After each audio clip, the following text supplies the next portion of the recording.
आपसे नमस्कार, मैं हूं प्रमोद और आप देखना शुरू कर चुके हैं thesadknaama.com। इस वक्त मैं मौजूद हूं राजस्थान के हनुमानगढ़ में और चूंकि मेरा आना यहां इसलिए हुआ है कि आज यहां पे संयुक्त किसान मोर्चा की बड़ी महापंचायत है वो होने जा रही है, जिसमें कई बड़े किसान नेता और पंजाबी कलाकार भी आ रहे हैं। मैं आपको महापंचायत अभी शुरू नहीं हुई है, उससे पहले की तस्वीर दिखा रहा हूँ। हमारे साथ कुछ लोग हैं और ये कहूँगा कि किसान हैं जो बीकानेर से आए हैं, अलग अलग इलाके से आए हैं और इनके पास बैग्स भी हैं और हम इनसे चर्चा करते हैं। बाबू जी, क्या नाम आपका? मनीराम पुनिया जी। तो पूरा परिचय क्या है आपका? मेरा गांव सांवसर, तहसील पदमपुर, जिला श्रीगंगानगर है जी। और मैं 2011 से वकालत छोड़ करके किसान बन गया जी। और गंगानगर का मकान भी बेच दिया और गांव में रहने लग गया और पूरी खेती और पूरी पशुधन का कारोबार करता हूँ और खेती भी जहर मुक्त करता हूँ, पूरी रासायनिक। हाँ, ऑर्गेनिक खेती। ऑर्गेनिक नहीं बल्कि हम कहेंगे प्राकृतिक खेती। ऑर्गेनिक भी कंपनियों का बाजार का फंडा है, हम कोई भी कंपनियों का आधारित चीज़ है वो खेत में नहीं डालते हैं। हम खेत की चीज़ ही परिष्कृत करके उसका जो कचरा है और है उसकी खाद बनाते हैं। आक है, धतूरा है, सब, यानी बाहर की कोई भी चीज़ खेत में नहीं आनी चाहिए और खेत की चीज़ बाहर जानी चाहिए।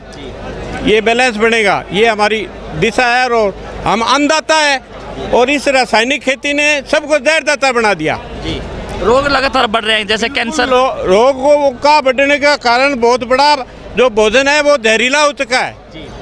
और ये कॉरपोरेट खेती है, रासायनिक खेती जी। इसलिए हम इसके खिलाफ है कि ये कॉरपोरेट खेती किसानों को छोड़नी चाहिए और प्राकृतिक कुदरती खेती करनी चाहिए। तो ये हमारा अभियान भी है। कुछ आप और पैकेट में लेकर के आए हैं क्या? ये क्या हमारे पास पर्चे हैं, पैम्पलेट है जी। जो इस आंदोलन के संबंध में हमने लिखा है जी। और अपील लिखी है कि अब जाग जाओ, अभी वक्त है, नहीं तो देर हो चुकी है बहुत। पहले राजस्थान का किसान तो पहले ही बहुत ज़्यादा देरी कर चुका है, क्या मानते हैं? नहीं, देरी तो अभी पूरे देश में ही देरी है। हम तो ये मानते हैं, राजस्थान वाला तो है ही औरों से पीछे है, लेकिन अभी वक्त है, थोड़ा समझ जाओ। ये पर्चे का हेडिंग लाइन भी ये है और इस खेती को जो है रासायनिक और जो जीएम औद्योगिक खेती है इसका बहिष्कार करो और कुदरती प्राकृतिक खेती, मानव और प्रकृति आधारित खेती बनाओ, तब जिंदा रहोगे। हवा, पानी और अन्न, ये तीनों चीज़ है लाइफ लाइन। और पूरी धरती पे डेडलाइन पे कॉरपोरेट ने अपने मुनाफा बढ़ाने के लिए, तिजोरियां भरने के लिए ये सारा जीवन का आधार हमारा खत्म कर दिया है। धन्यवाद। तो आपके पास भी कुछ पैकेट्स हैं बाबू जी, क्या नाम? नहीं, इसमें यही है। ये बीकानेर से है जी। ये बीकानेर से हमारा बीकानेर है प्रकृति मानव हितैषी कृषि अभियान जी। तो ये पैकेट्स में क्या है? ये तो हकीकत स्टोर है यहाँ जी। जो बिना जहर की ये हरी मिर्च है जी और हल्दी वगैरह है जी। ये वहाँ से लेके आए हम। लाल मिर्च है। हाँ, लाल मिर्च है, हरी मिर्च तो नहीं, लाल मिर्च है। ऑर्गेनिक आप तैयार करते हैं? हाँ, ये किसान तैयार करते हैं। ये यहाँ जंक्शन के अंदर धान मंडी में ये बहुत बड़ा हकीकत स्टोर है जहाँ कुदरती खेती करने वाले वहाँ रखते हैं। हम एक दूसरे को शेयर करते हैं। जैसे अब मैं वहाँ गुड़ दे के आया हूँ तो मैं हल्दी पैदा नहीं करता, मिर्च नहीं पैदा करता, मैं मेरे गुड़ के बदले में वो ले आया, उनको गुड़ दे आया।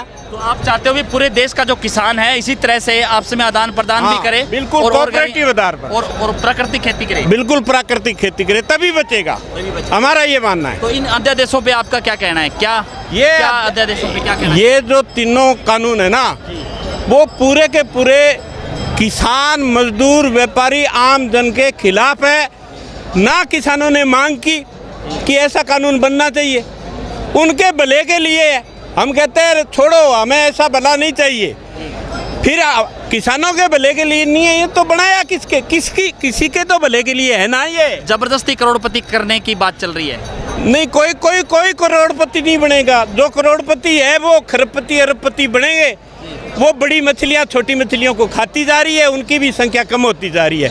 सेंट्रलाइजेशन हो रहा है सारी इकोनॉमी का, पॉलिटिक्स का, सारी तरह। इसलिए हम कहते हैं कि ये जो व्यवस्था है ये प्रकृति विरोधी है, मानव विरोधी है। नेचुरल और ह्यूमन रिसोर्स दोनों तबाह हो गए हैं और जीवन का अस्तित्व का सवाल बन गया है मानव जाति का पूरी का। यहाँ किसान का सवाल नहीं है, मजदूर का सवाल नहीं है, तो पूरा जीवन खतरे में है। इसलिए इसको ठीक करना है, सबका स्वास्थ्य ठीक करना है।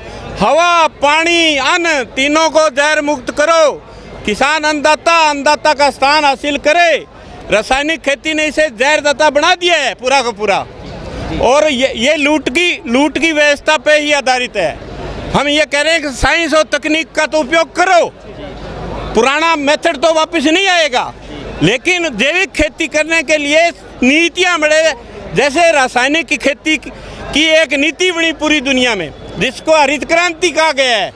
ठीक है, शुरुआती दौर में उसके कुछ फायदे होंगे, उत्पादन बढ़ा और बढ़ा, ये छोटे मोटे हैं, लेकिन उससे अंततः निकला किसानों की आत्महत्या और किसानों का कर्जा। हमारे इलाके के सारे किसान कर्जा, सबकी जमाबंदियां लाल निशान लगा हुआ है, कोई ऋण पक्ष नहीं हो रहा, सिर्फ ब्याज अदा करते हैं खेत में काम करके, कर्जा वहीं का वहीं पड़ा है। इसलिए ये जो लागत इसमें ज़्यादा आ रही है, लागत इसके अंदर MRP रेट पे आती है, खाद है, स्प्रे है, सारी MRP पे, इनपुट MRP पे और आउटपुट हमें MSP भी नहीं देते। यानी वो अधिकतम मूल्य पे खर्च और प्राप्त करें तो न्यूनतम मूल्य, कम से कम मूल्य। अरे यार शर्म करो, कम से कम मूल्य मांग रहे हैं वो भी नहीं दे रहे। MSP यही तो है, कितनी बड़ी अफसोस की बात है। इसका कारण में जनता की एकता नहीं होना है, और हम कहते हैं एक हो जाओ, मरने के आ रहे हैं आने वाली पीढ़ियां, हमारे बेटे, मेरा बेटा तैयार नहीं है खेती में जाने के लिए। अफसोस की बात, जबकि मैं खुद जो है धंधा छोड़ करके आया हूँ, बाजार छोड़ के आया हूँ, और वो सारे बच्चे हमारे इस कॉरपोरेट के प्रचार में जकड़े जा चुके हैं। वो विकास दिखा रहा है, ये विकास नहीं है, ये सर्वनाश और सत्यानाश है।